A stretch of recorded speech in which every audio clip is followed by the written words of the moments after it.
Hello, everyone, and welcome to what is most likely the best game that was played in the rapid section of the Croatian Grand Chester. It's from the penultimate round featuring Ivan Šarić, Croatia's #1 player, versus the world champion Gukesh Domaraju. And we've covered Ivan quite a few times on the channel. I always like to say he's one of the few people in the world that have a positive score against Magnus Carlsen in classical chess, as he defeated him in Tromsø in the Olympiad. In a phenomenal game, and then a year right after that, he got a draw. And as Magnus is not playing classical anymore, probably it will remain for eternity. And the reason why I say this is the best game of the tournament, because the variations you will see here are impossible to calculate. And another thing, it features the martial attack, which, okay, you know me, I'm an Evans Gambit player, but unless someone plays the Evans Gambit, we're going for the martial game. And I've chosen the Spassky quote here, but I could have chosen anyone, because everyone in the entire chess history has had thoughts on the martial. As Boris Spassky said here, against the martial you must know theory or pray. And everyone else also said that without theory you're not surviving the martial attack. So, and white needs to know theory, because you're just not going to be able to calculate everything. And it's a wild game. Let's check it out. And it could be a longer video, because I'm not going to show too many lines, but there are some really impeccable ones. So let's dive straight into it. Ivan with white opens with pawn to e4. We have pawn to e5 by Gukesh, knight to f3, knight to c6, and bishop to b5. So okay, we know we're going for the martial. The Ruy Lopez is on the board. a6, Morphy's defense, and bishop to a4. And yes, you might say, but didn't Capablanca refute it over the board? Yes, Capablanca in New York in 1918 against Frank Marshall refuted the martial attack over the board. But okay, I mean, unless you are the next Capablanca, you're not refuting it over the board. So bishop to a4, knight to f6, we have castles kingside, bishop to e7, and rook to e1. We have pawn to b5, challenging the bishop, bishop to b3, and castles kingside. And here, you could go for pawn to h4, or pawn to h3, not pawn to h4. You could go for a4, the anti-martial variation. But here, pawn to c3 by Ivan, he's inviting the martial attack. And this is sort of a matter of honor. If someone plays c3 against you, and you don't want to be, the laughing stock of the world, you play the martial attack. And everyone loves to play the martial attack. It's not even in the top 3 engine recommendations. The engine will give you something like knight a5. You could play pawn to d6. You could play rook to e8. You could play it's a position that can be played, but pawn to d5 is what everyone wants to play, and pawn to d5 is what everyone wants you to play. So d5 is on the board. This is the martial attack. Now let's see what happens. And okay, as you can see by the situation on the clock, they blitzed it out. E captures, knight captures, and now knight captures on e5, knight captures, and the rook captures. So if you count pawns, white is up a pawn, and this is essentially the standard martial attack.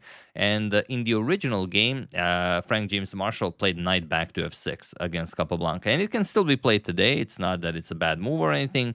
It's just that it was found that c6 is much stronger, and white will not have as many chances. But if you are playing this, you have to know knight to f6, and you have to know pawn to c6, and you also have to know what Gukesh played, and that is bishop to b7. This is the third most popular reply, and when I say the third most popular, I mean almost no one plays it. However, it has been played on occasion by some very strong players. Magnus Carlsen played it. Levon was actually seen playing bishop to b7 quite a few times, and played some very nice games in his 2800 era. Also, you have to be you have to be ready for it. And Arjun Erigaisi played it, so you have to know it, even though there are not nearly as many games in the database as with knight to f6 and pawn to c6. But okay, let's see how well Ivan knows theory. So you could continue with pawn to d4 right away, but pawn to d4, it's not considered the best for white. For example, rook to e1, you can go rook to e8, and now white has a wide variety of options, probably bishop to d2, which is a standard martial move, as even if everything goes wrong, you still have that e1 square defended. As you'll see, it can matter in a lot of the lines. So Ivan goes queen to f3. Looks odd because you're putting the queen in front of the bishop, but this is considered the best. And also you're just threatening to win a piece here. But again, that's easier said than done. Gukesh goes bishop to d6. Again, just blitzes out. And Ivan goes bishop captures on d5. And I know what you're wondering. You're wondering, can we just not give up the rook for 2 pieces? You can if black is, cooperating here and captures the rook, but black will not do that. Black will play queen to e7, and now you have problems. Why we said that bishop on d2 is always a useful move. Queen to e1 is the threat of checkmate. And again, you might think, well, can't we just play queen e3? We're up a piece. We're offering to trade queens. If black captures, we just give up a rook for 2 pieces. Couldn't life be, could life get any better? The problem is you are dead lost here, but only if you find the winning move for black, which, I'm asking you to do. Pause the video and find the winning move for black in this theoretical line. So the only move that wins is rook a to e8. And again, you might be thinking, okay, why? Well, okay, you still can't move the queen because if you move the queen, you're still getting checkmated. If you trade queen, seems like you can do this and just play king f1. Okay, but rook f to e8, you're still getting checkmated. And now the problem is you cannot play f3 because still check on e1 and e2, and the bishop is covering the g3 square, so you cannot escape via that. So you're going to have to play f4, but now you have different problems. The bishop on c1 is also hanging. And even with all of this, let's say rook to e1 check, king f2, bishop captures on d5. Okay, you captured the rook, bishop captures on d5, rook captures on c1. You might say, well, okay, can we still maybe play this? I mean, we're only down the exchange. No, because there's no defense against the other rook coming to e1, and then the knight will fall, and then, white is just without moves, regardless of what you play, so you're just dead lost here. So those are only some of the dangers of, rook captures on d5. So, of course, Ivan plays bishop captures on d5. We have pawn to c6 and rook back to e1. Gukesh showing that he is much more well prepared in this line than Ivan, as he is still above 25 minutes. He's 26:52, so he is playing all the moves instantly, and Ivan down to 12 minutes on the clock. We have c captures on d5 and now pawn to d4. And if you look at the position now, okay, let's throw in another move. Queen to c7 and pawn to g3. Definitely makes sense. Gukesh connected his rooks, even played g3, so this queen-bishop battery will not be as powerful. And now, yes, Gukesh does have the bishop. Gukesh is down a pawn, as you will always be in the marshal. He does have the bishop pair, which is incredibly strong, but for the moment, Ivan is defending well against it. The dark square bishop isn't doing all that much, and it doesn't seem like this pawn from d5 is disappearing anytime soon to open up the light square bishop. But you know that Gukesh, at some point, once he develops the rooks, is going to play bishop to c8 and maybe bishop to h3, or maybe somehow bring the queen to h3 and then bring the bishop to g4. So you could get punished on those light squares, as you only have a dark square bishop. So how can Ivan make his pawn count? Okay, we have rook f to e8, and we're still not in new territory. This has all been played before. Usually everyone just goes rook a to e8, as it seems like a more natural thing to do, as the rook on a8 isn't doing all that much. But Gukesh shows that he knows what's best. Rook f to e8 is the top move recommended by the engine, and he's gaining even more time. He's on 27 minutes. He started with 25, and you only get 10 seconds increment. So he really is playing instantly. Rook captures on e8. We have rook captures, and now bishop to e3. And here Gukesh plays pawn to b4. For the first time, he invests a couple of seconds in the move, and again, he plays the best move, as, of course, what did you expect? We have pawn to a3, b captures, knight captures, and now queen to b6, putting pressure on that b2 pawn, and Ivan plays pawn to b4. And you might be wondering, is pawn to b4 really a good idea here? I mean, you are leaving that backward c3 pawn weak for the rest of the game. Yes, b4 is the top move recommended by the engine here. So queen to c6, and the bishop back to d2, just defending the c3 pawn, and pawn to a5. Gukesh wants to trade on b4, and or even if nothing really happens, then maybe even create a pass pawn with pawn to a4. So Ivan plays knight to c2. he doesn't touch the pawn, and now Gukesh plays pawn to a4. Like I said, you could always trade here, captures, captures, then let's say everything gets traded, captures, captures. But even though Ivan would have a passed pawn on the b file, and even though he's up a pawn, once Gukesh plays bishop a6, bishop b5, that pawn is never moving from b4. And if anything, black will be the one who, you know, can stir some trouble. So after knight c2, pawn to a4. Okay, Gukesh creates a passed pawn, and Ivan plays knight a3. Okay, the pawn is blocked. You have nice control over b5 and c4. The bishop and queen controlling c3. Again, it doesn't seem like Gukesh can do all that much with the bishop pair. So he tries queen d7. The idea, of course, bishop c8, queen to h3, bishop g4, and you somehow checkmate the white king. That is the most basic idea of the marshal. Rook to e1. Ivan says, all right, let's get the pieces of the board as up material. Rook captures on e1, bishop captures, and pawn to h6. You could play bishop to c8 right away, but it feels like, especially you know, with lower time control, like a good idea to create some breathing room for your king. So h6, Ivan goes for h4. We have bishop to f8. And now bishop to f8 sort of as a help of defending the black king, but also once you move the bishop from this diagonal, you also want the queen to nicely defend the d5 pawn. So bishop to d2, Ivan also activates the bishop, and the bishop to a6 now.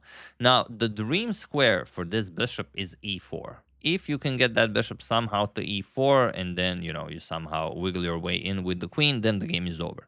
And, of course, Ivan will never give up the d3 square. So let's see how he plays. King to g2, we have queen to e6, and queen to e3. Again, Ivan is up a pawn, so of course he's offering a queen trade. Gukesh politely declines, and here Ivan played queen to e8. Now, you might be thinking, yes, we can play b5 because obviously our knight on a3 is hanging, but can we play b5 and trade knight for bishop? I mean, that'd be great. Yes, you could, but that will never happen. If b5, the bishop comes to c8 right away, and now your knight is just hanging. And once you move the knight or you defend it, let's say bishop c1, then comes queen to h3 with check, king g1, and bishop to f5, and now the bishop is coming to e4. You're getting checkmated, or you play f3 and then queen captures on g3, and your entire position falls apart. So after queen to f5, Ivan played queen to e8. He said, all right, you know, b5 might be an option now as the bishop is pinned. So what do you play here, Gukesh? Gukesh plays the only move that he can. He plays bishop to c8. Now he's going after queen to h3 check, and Ivan plays bishop to f4, which is not not even the best move. It's a straight out losing move, but it's very difficult to see why. Gukesh is completely winning here, but it's incredibly difficult to find. So have at it. Pause the video and win the game for Gukesh while I give you a couple of seconds.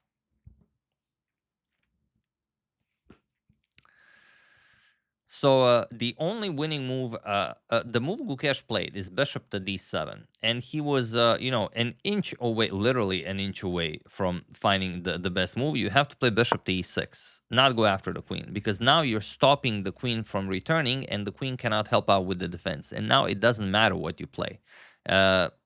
Let's say you go b5, but really any move you play is just losing. It seems like, okay, maybe you can push the passed pawn. The queen comes to e4 with check. That's the point. And you can play f3, it doesn't help. Then the bishop just comes to h3 and you get obliterated. For example, h3, bishop h3 check, you pick up the queen on e8. So that is never an option. And if you go king to h2, then queen f3. And okay, what do you play next? f2 is hanging, you can play bishop to e3, but now bishop to f5, and again the bishop finds its way to e4, and you're getting checkmated. Nothing that white can do about this. So yeah, those are the you know, some of the usual threats of the marshal. You just cannot allow that light square bishop to become fully operational. So bishop to d7, and now Ivan very happy that he can go back, immediately goes back queen to e2, and Gukesh strikes with g5. Gukesh is not interested in a draw here. He's pushing all the way. We have h captures, bishop to b8 by Ivan, and now a move that almost no one would play. Literally everyone, including your uncle, goes queen to h3 here. with check, and okay, then you just go bishop f5. You try and go for bishop to e4. Here it wouldn't be as potent, because let's say king g1 and bishop to f5. It seems like you can go bishop to e4, but here pawn to e3 is actually a good move. Pawn to f3, because the bishop is guarding the g3 pawn, and it's still very tricky, but white will hold. So pawn to g4 by Gukesh.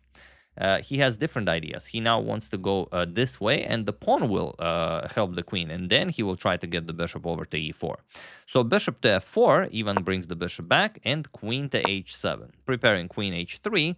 Even plays pawn to f3 and bishop to f5. Now saying, okay, if we capture, I play bishop e4, it's game over. So even plays king to g1. It's the only move that does not lose on the spot. We have queen to g6 by Gukesh, and now f captures on g4. Bishop to e4, Gukesh really playing this in the true spirit of the marshal, sacrificing a second pawn and finally getting his bishop to e4. Can even survive this attack? Yes, but only if he plays only moves, and that is king f2. Okay, queen h7, we have king to e1. Now he has to figure out a way to hide his king on the queen side. So some sort of a, way really, really long artificial castling with bishop to d3, queen to e5, and queen to h1 with check. Gukesh finally starts the attack, king to d2. We have bishop to g6. And now queen to e1, offering a queen trade, queen g2 check. We have queen to e2 and queen to h1. And here even was already, both of them are below the 1 minute mark, so they are playing on that 10 seconds increment. Queen to e1, we have queen to h3 and pawn to g5 now. Even just says, all right, I'm up 2 pawns, so it's not, the best 2 pawns, but if I can somehow trade queens and take this into an endgame, that b pawn is marching forward. And also the a4 pawn is, fairly weak. So bishop to e4 by Gukesh, we have king to c1, queen to g2, and now queen to d2, offering a queen trade. You can't really activate the knight, you're getting checkmated on c2, so there is very little Ivan can actually do here. Queen d2, queen to f1 check, we have king to b2, and now bishop to e7. Okay, what can white do? Queen to h2, we have queen to d1. Hoping to get the queen over to b3, so even plays knight to c2. It is the only move that doesn't lose, but also, one that has to be played. And it seems like, okay, can you just bust open with pawn to a3? You can't, because now the knight will just capture, and you have everything defended, and the pawn isn't there to allow queen b3. So queen to d3, still keeping the tension, and even just goes bishop to e5, and that is the way to play. If you play a slow move, then the queen comes to c4, then you have to worry about queen b3. You're just losing the game. With bishop to e5, it is Ivan now who is threatening checkmate on h8. So Gukesh has to go back, and best probably would be pawn to f6. And we can even show it because it's a lot of fun. You could either capture and then bishop to f8, you could capture with the bishop, let's say captures. Now you go queen c4, but now pawn to f7 with check. And after king captures on f7, queen f2 check, king to e7, and now you go knight to a1. You have everything defended, and no problems here. Again, it would be some sort of a draw, but it doesn't matter because the position is very complicated. You could always make a mistake on every move, and I mean, you always have to take a3 into consideration. You always have to be mindful of the g pawn now. So even though, yeah, the engine says it's a draw, it's very difficult to draw this. Gukesh played bishop to h7, and the engine even says that this move is a mistake, but only if Ivan finds the trickiest move of all. And I'm pretty sure you know which is the move, but just in case you don't, do what we always do here. Pawn to g6.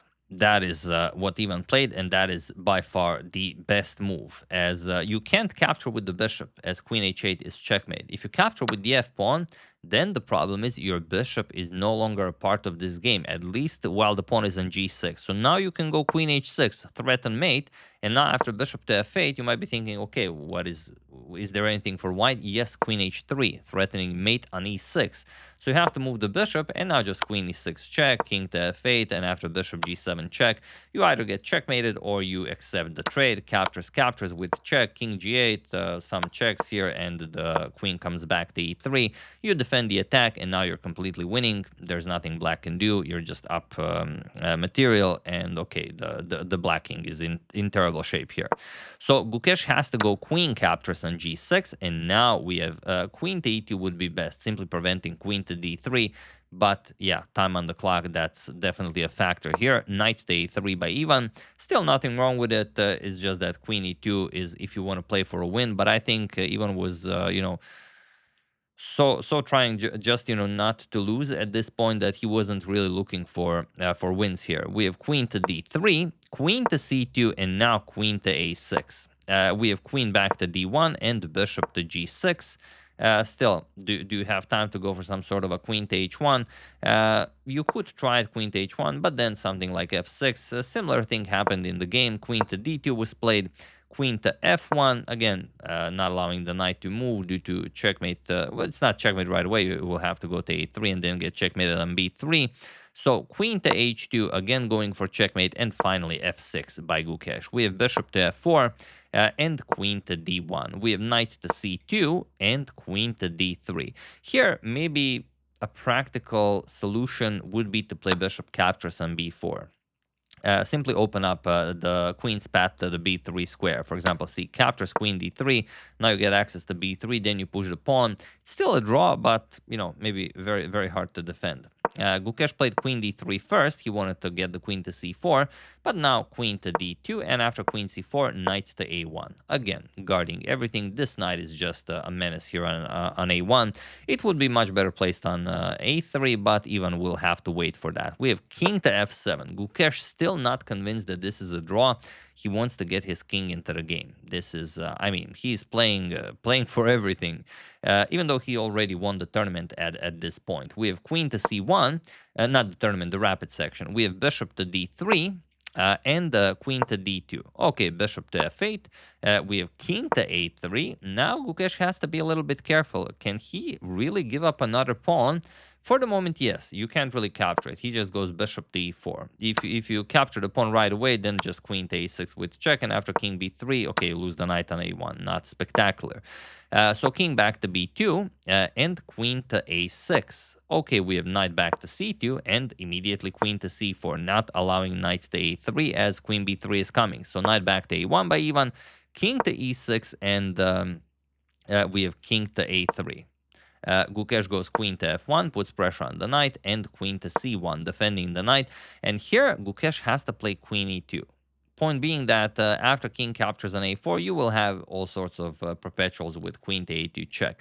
But Gukesh mixes it up. He plays queen to d3, and now it's actually fine for Ivan to capture the pawn. And he does it. Queen captures. He does it pretty much instantaneously. And now Gukesh is in a position that he could actually lose. We have queen to a6 check, king b3, queen to c4 check. We have king to b2 and queen to e2 with check, queen to d2 blocking. Now a queen trade is never an option because now Ivan is up up 2 pawns. So here we have queen to f1 and knight to c2. Finally, the knight gets into the game. King back to f7. Knight to a3. We have bishop to e7 and queen to c1. Again, Ivan offers a queen trade. Queen e2 check, queen d2, and queen to f1. Again, Gukesh declines. We have knight to c2 and the bishop to f8. Queen to e1 offering a queen trade. And queen to d3, threatening the knight. Queen d2 blocking and queen to f1. We have queen to d2. Queen to e1 again, offering a queen trade, and queen to d3. And here Ivan could stabilize the position completely and play for the win. It's objectively a winning position, but I think he had enough of this game, and he just agreed to. He just continued moving the same pieces, and it was a threefold repetition. But there is a move that you can play here that completely stabilizes. Just for fun, what would you play in this position?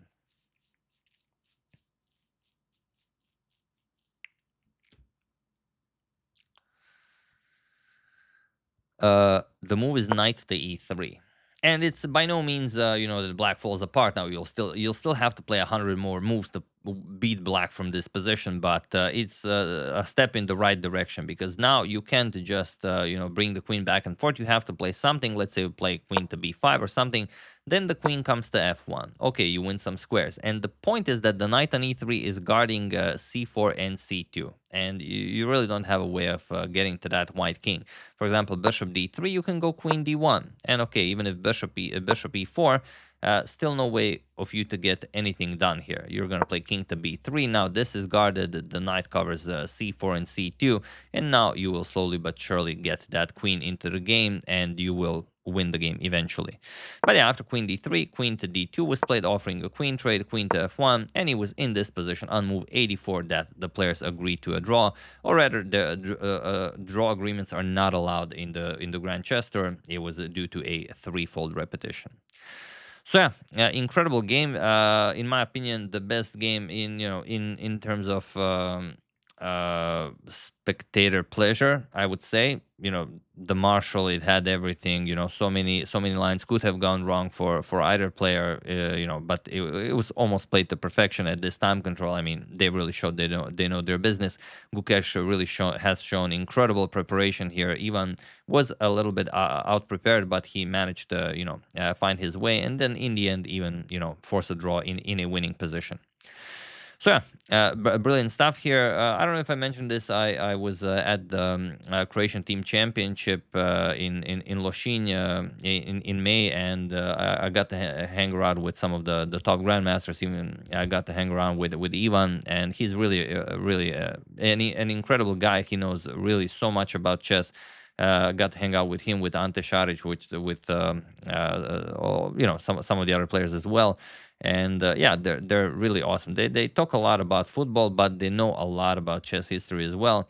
And even for fun, I showed a position to Ivan that I analyzed from the Sanremo tournament of 1930, where Aljechin faced Munoz, and on move 10, Aljechin was completely winning, but the line was so disgusting that no one has ever played it, and no one ever played this move. And then I asked Ivan, okay, why to play and win? And I told him this was a game that Aljechin played against Munoz, and Aljechin couldn't find a win. He won the game eventually, but he didn't find this idea.